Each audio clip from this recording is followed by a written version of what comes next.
Today on CityCast Philly, we're back with another midweek news roundup. We're talking about new drama regarding the FDR Park renovations, SEPTA's attempts to get people to stop smoking on the train, and we've got a news quiz for you. It's Tuesday, April 2nd. I'm Laura Benshoff, filling in for Trenae Nuri, and here's what Philly's talking about.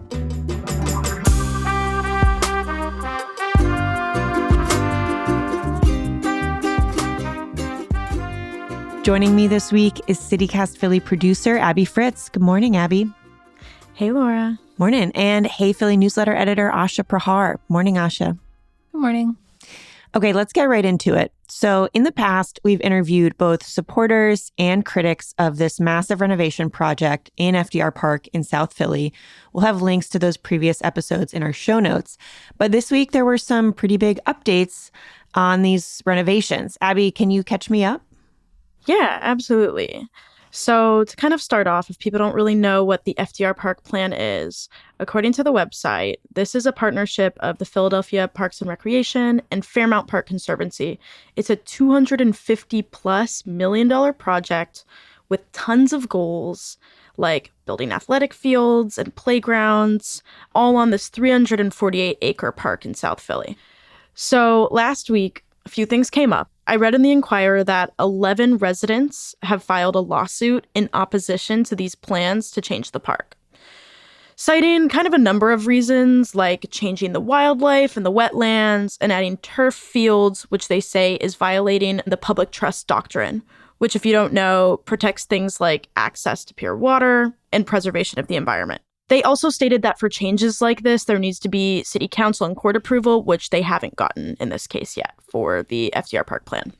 So the lawsuit is asking for an injunction, which is like a temporary pause on all the construction that has already started at the park, which I've seen out there. I was going to say this is interesting because this renovation's been underway for like 2 years. It started in 2022. So the park already looks completely different than it did when they started. Yeah, they're like unrecognizable in some parts. Right. Not the whole thing, but yeah. Particularly like the Meadows area, they've like bulldozed a lot. There's always construction out there. So yeah, they're trying to put a pause on that.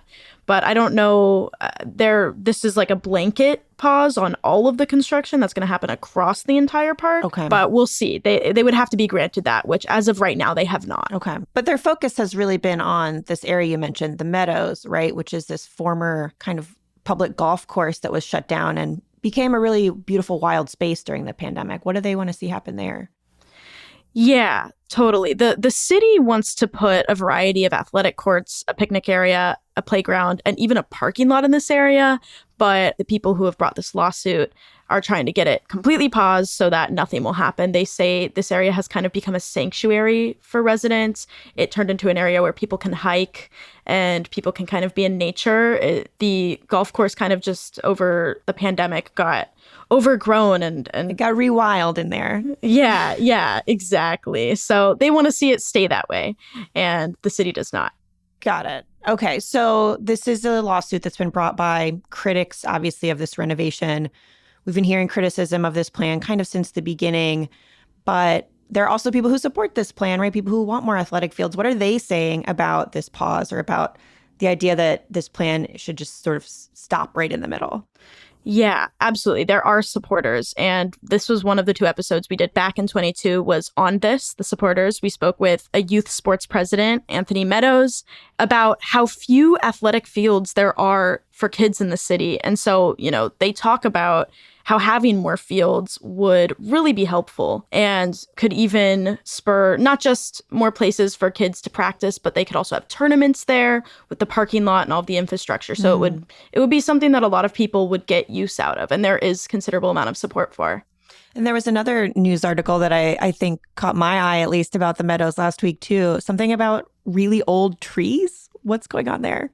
Yeah. So 2 days after this lawsuit was filed, the Zoning Board of Adjustments voted unanimously to approve the removal of 48 trees that were described in this WHYY article as healthy and large. Okay. So the interesting thing is these 48 trees are considered heritage trees, which the Inquirer defined as trees with some sort of unique ecological or a historical value.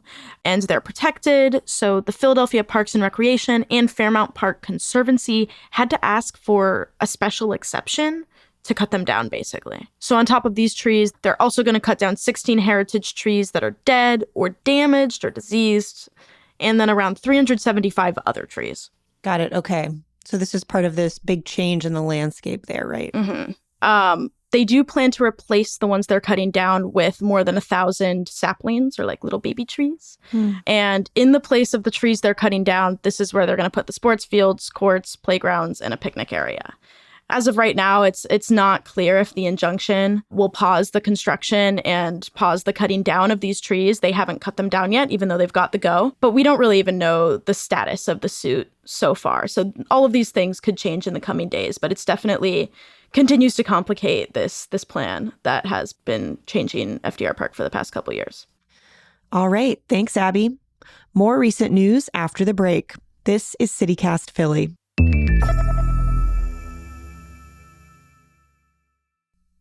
All right, getting into another set of headlines recently. You may have noticed if you take the Market Frankfurt line or the Broad Street line that, there's kind of a lot of people smoking, either in the train cars or on the platforms. Personal anecdote here, the last time I took the Broad Street line, I was running to catch a train that was about to leave and jumped in a car, and it was just like cloudy with weed smoke. And I was like, oh cool. This is what I'm signing up for. Yeah, I was on the Broad Street line once going to a Sixers game. And I was basically like hopping cars at like every stop to try to find one that didn't like totally smell like some kind of smoke, whether it was like cigarette smoke, weed, something else. And I was successful in finding a car where there wasn't someone actively smoking. Congratulations. But I wasn't really able to find one that didn't at least smell a little bit like smoke. Yeah. Well, this has been a really big problem on SEPTA. I mean, I'm sure we're all following this, but since the pandemic, reports of kind of antisocial behavior, which includes smoking, have really risen as ridership has gone down. And so there were articles last week in both Billy Penn and in the Philadelphia Inquirer just about what the transit agency has been doing to curb smoking. And there were a lot of really interesting stats in these articles, just sort of about how bad it's gotten. For example, a SEPTA official told Billy Penn that we now see an average of about 260 customer smoking complaints a month. That's up from maybe like dozens pre-COVID. And then according to the Inquirer, the number of annual smoking complaints tripled if you compare 2022 to 2019. And anecdotally, that feels absolutely true. Yeah. And one of the things that was interesting too in these articles is they sort of detailed how SEPTA is trying to evolve its plans to discourage smoking, right? So according to Billy Penn, SEPTA and the Philadelphia Department of Public Health have been collaborating on an anti-smoking campaign since 2022. They call it Respect the Ride. You may have seen some of these kind of corny signs around. Yeah. One of them that was quoted in the Inquirer article was, "Don't be a butthead, no smoking on SEPTA." And it's like, har, har, har, har, har. But they're kind of evolving that campaign now into something they're calling smoke-free SEPTA. So maybe even a little bit more explicit. And according to the Inquirer article, that updated messaging is supposed to roll out this spring. And one of the most interesting things to me is like, yes, they want to discourage people from smoking, but according to the Billy Penn article, that one of the intentions is actually to signal to non-smoking riders, like, hey, we're trying to do something about this. Like, we are trying to make the cars safer and cleaner and more pleasant of an experience. That's interesting. I didn't think about that because you see those kind of corny dad jokey signs and you're like, yeah, now I'm never going to smoke again. Thank you. Got me. You've cured me. Yeah, exactly. But it does make sense for them to be like, hey, please, we're really trying. We're going to do something, we promise. Like, please keep riding, because they do need ridership to go up for these kind of antisocial behaviors to cease. Yes, it's all a part of the same problem. And part of it is to get riders to report smoking. So they have a couple ways. If you see someone smoking where they're not supposed to, you can either report the smoking anonymously through the SEPTA Transit Watch app, or there is a SEPTA Transit Police number. You can text 215-234-1911. And basically you send in a tip according to both of these articles that I read, it's not like someone will show up immediately, but they use this to kind of track, okay, where are we getting the most smoking complaints? How do we assign our SEPTA transit officers to maybe be more present in areas where we get these complaints so we can do something about it? And that was another part of what they're trying to do. In addition to messaging, SEPTA has a goal of adding 40 more officers, according to Billy Penn. And so they're trying to also sort of just staff up and have more kind of eyes on the train cars. I wonder if this will work. Like, what do you guys think? Because it just seems like, oh yeah, like every time I've ever gone on the trains, I see people smoking something. Yeah. And I don't know, it just seems kind of almost like culturally accepted kind of now on the subway systems in Philly. It's definitely normalized now. Yeah. I don't know. I have seen their old campaign signs like from the Respect the Ride, and definitely like my reaction to them was like, is this actually going to stop anybody? Like, they're just kind of silly. Like, I don't know if SEPTA giving you a little laugh by being like, this isn't Route 420 or let's keep the train rolling, not the joints, is like going to stop people from like rolling a joint on the train. I don't know. But I did notice I was doing a little social media dive into like some photos that people have posted of these signs. And one of the Respect the Ride signs did say like, don't complain about smoke, report it. Which kind of makes me wonder if like what they're going to have on these new signs, and like if they're going to lean more into like, oh, hey, this is a problem that you can report and we'll try to like fix it, versus like, don't smoke to like people who like, I don't know, like I don't know if that's is really point. Effective signage. Yeah. So I would be curious to see what directions they go with their messaging, and if that can help riders feel like they want to come back more regularly. Because I know like personally I have sort of just stopped taking the trains except in like very narrow circumstances. So like I'll like use the BSL if I'm trying to like go to something at the sports complex, but aside from that, like I don't really use it, and I often take buses that just like are less convenient time-wise, and like might have more transfers, because I'm honestly just pretty like uncomfortable with like the level of air quality on the train. Yeah.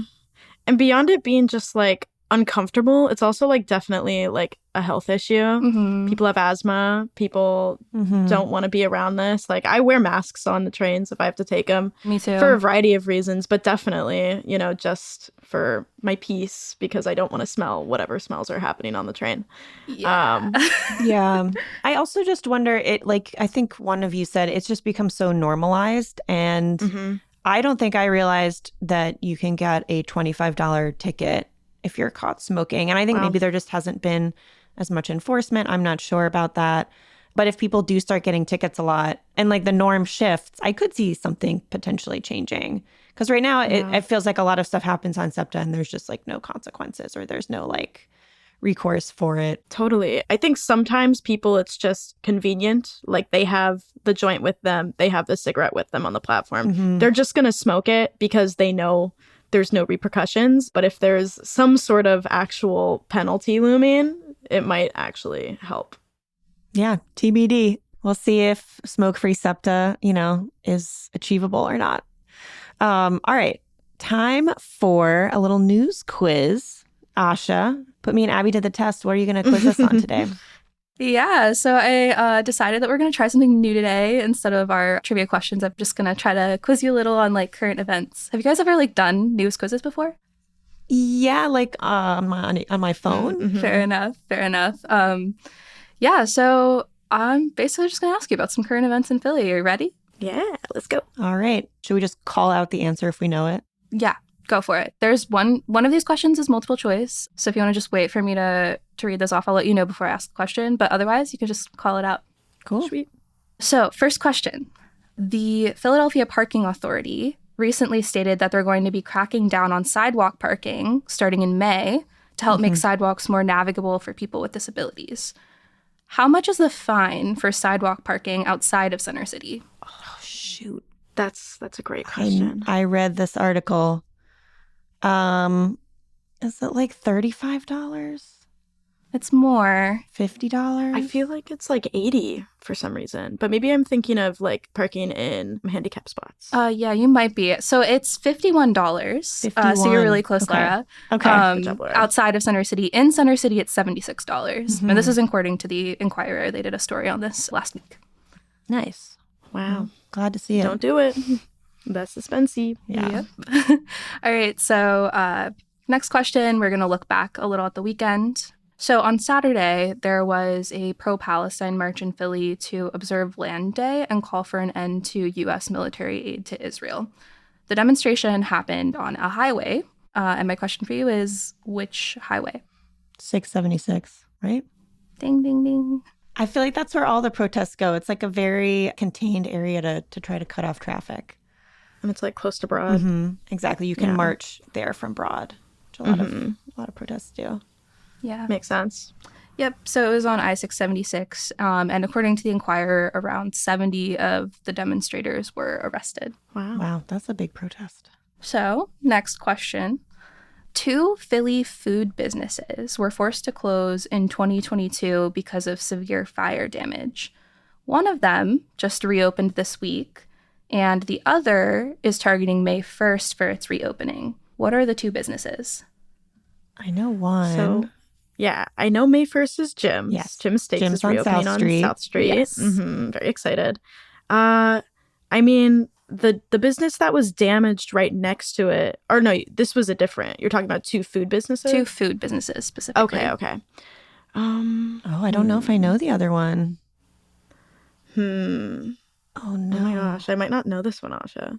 You might have stumped us. Oh my gosh. Yeah, wow, look at us. Okay, so I'm actually really, really pumped about this one reopening. It's Center City Pretzel Co. on Washington Ave in South Philly. Oh, okay, Oh, Yeah, they had a they- fire?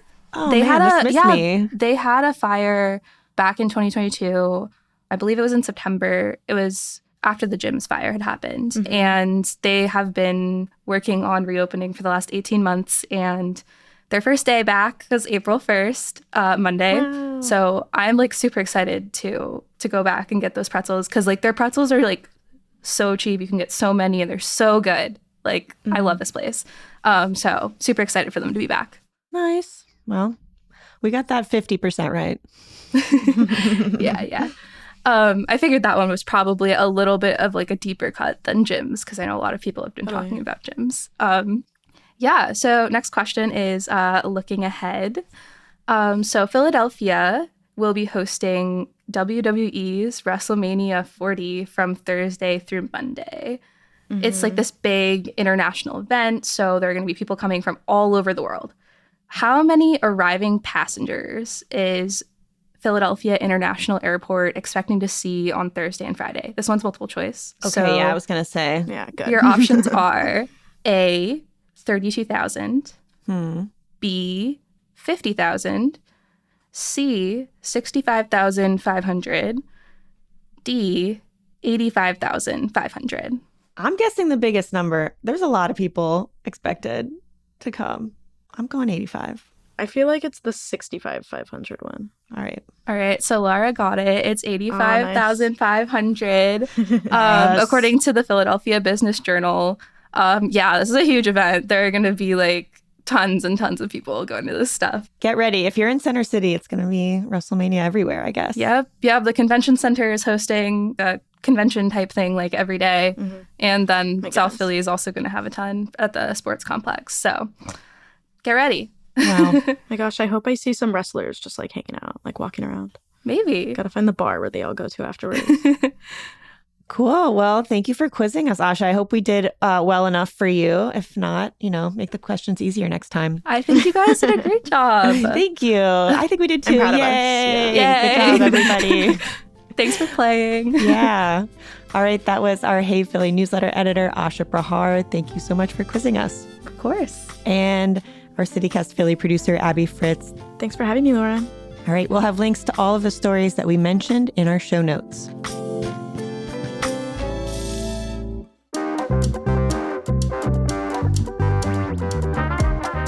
That's all for today here on CityCast Philly. If you enjoyed this news roundup and news quiz, tell a friend, rate the show, leave us a review, and subscribe to our morning newsletter, Hey Philly.